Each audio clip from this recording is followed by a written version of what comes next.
Hey, this is Brian. Welcome to Philosopher's Notes TV. Today we've got the book, The Thrive Diet by Brendan Brazier. And he's actually got a new cover for this book, which is pretty hot. And he's got a new book out called Thrive Fitness. Check him out. Looking pretty fit. So Brendan Brazier has become a good friend of mine. We actually met at John Mackey, the CEO of Whole Foods' ranch, maybe, 4 years ago now. Maybe even 5. Wow, time flies. Anyway, brilliant guy who is a professional Ironman triathlete who has a 100% plant-based diet. So he's one of the few professional athletes in the world who's competed on a 100% plant-based diet, which is extraordinary. Not only that, he was an Ironman triathlete, which arguably is one of the most challenging sports, certainly one of the most challenging, if not the most challenging sport in the world.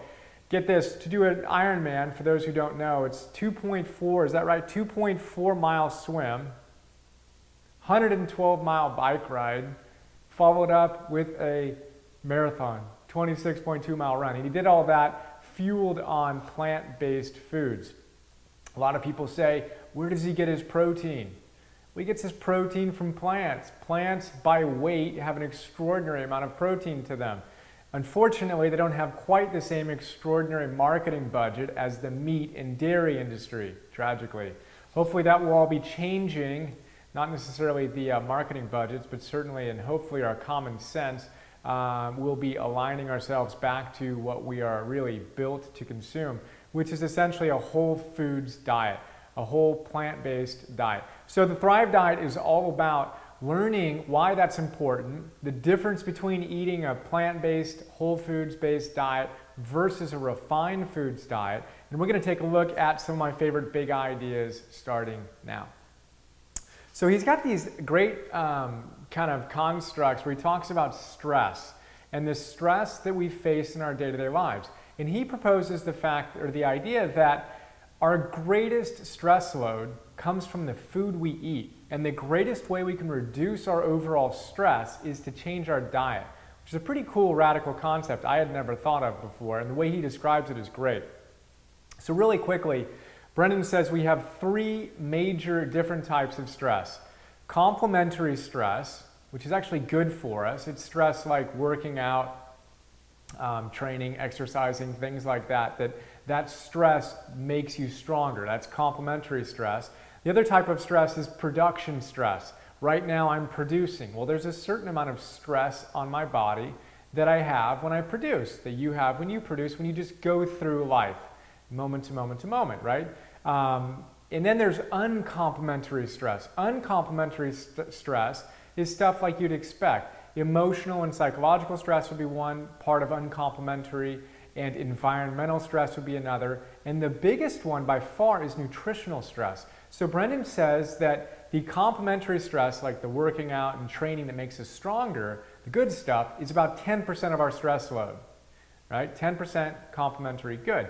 And then the productive stress is about 30%, right? It's just part of being alive. And then the rest of the stress is uncomplimentary, 60%.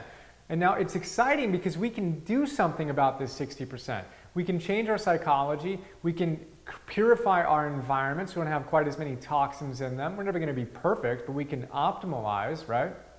And optimize. And we can change what we eat. And he says out of that 60% that's uncomplimentary stress, about 70% of it, is that right? Let me check my numbers here. Nutritional stress is 70% of the uncomplimentary. And then psychological is only 20% and environmental is 10%. Now I would have thought that it's like 70% psychological, right? Maybe 10 or 20% nutritional. But he says, no. It's 70% nutritional and 20% psychological and then 10% environmental. And the fact is our nutrition is also going to influence our psychological stress. So you deal with one and you're dealing with the other. Really powerful stuff. Now, what he describes as nutritional stress is essentially the amount of energy, the stress load that's put on our body by eating foods that really weren't made for human consumption. And I think it's in his Thrive Fitness book where he says that they shouldn't even be, some food, in quotes, shouldn't even be called food. Like a Twinkie shouldn't be called food. It should be called food-like substance. we can get away with digesting it, but if you actually follow that Twinkie into your body, the amount of stress it creates in your body, it takes a heck of a lot more energy to digest that Twinkie than it does a head of kale or a head of green leafy greens or some sprouts. It takes way more energy to digest the Twinkie, and very importantly, you get way less energy out of it. The Twinkie has very little nutritional density. So Brendan says what happened there was you had a very low net gain. The net return on your food was miserable for the Twinkie. You had to spend a lot of energy to get very little energy. That's not a good equation, and that leads to the uncomplimentary nutritional stress. Really powerful idea. Now, and this leads us to the next big idea actually, which is, actually I've got it further down in the note, but he talks about the fact that high net gain is the key to the Thrive diet. So what we want are not the Twinkies or the Oreos or even the, well, especially the white flour and all of the processed refined foods. If your great-great-grandma couldn't have eaten it, you probably don't want to eat it. That's one way to think about it, right? Think natural foods before we have the technology to do such crazy things to them. The idea of irradiating meat is a whole nother conversation, but that's just insanity. We're going to park that over here. I'm going to talk a lot more about the politics of food and all that stuff some other time. But the idea here is we want to eat whole plant-based foods. And when we do so, the net gain on that is extraordinarily greater than the refined foods. And our uncomplimentary nutritional stress load goes down dramatically. And what that means is we have much greater energy. So quickly, the math on that goes like this. I just had a huge salad for lunch with pea sprouts and sunflower sprouts, cabbage, butterleaf lettuce, awesome sweet white onions, some dulse, and some wonderful dressing, and maybe a few other things. Now, that all has, it's just made to be consumed, so my body recognizes that as food. It has enzymes that are still in there. He talks about the fact that raw foods, foods prepared at not heated above 118 degrees, have a different chemical property to them. Enzymes that are still intact that are destroyed when they're cooked over a certain level. Whole nother conversation on that. Check out the note in the book for a lot more on that. Again, I'm going to be talking about that more. But again, net gain food. It's really simple. Eat more whole plant-based foods, and more raw organic foods, the better. Right? All right. Again, we can talk about that for a weekend. For now, we're going to move on. So, the number one cause of uncomplimentary nutritional stress, again, refined food. Eliminate refined food.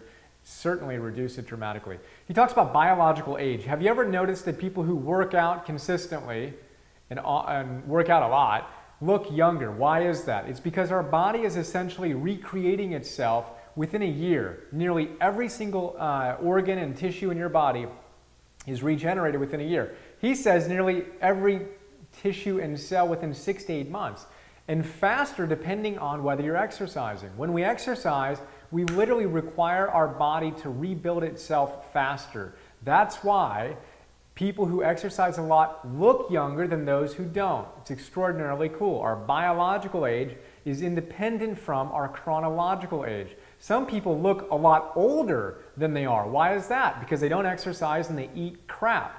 The refined foods, which stresses them out and makes them look older. Reverse your aging process by eating better, the plant-based foods, and exercising intensely and often, consistently. It's a powerful thing.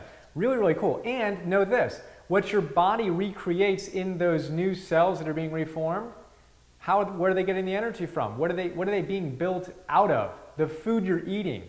So eat good food and you're going to be more vibrant. We got a bunch of other great ideas in here about coffee and how that's just a terrible way to get energy.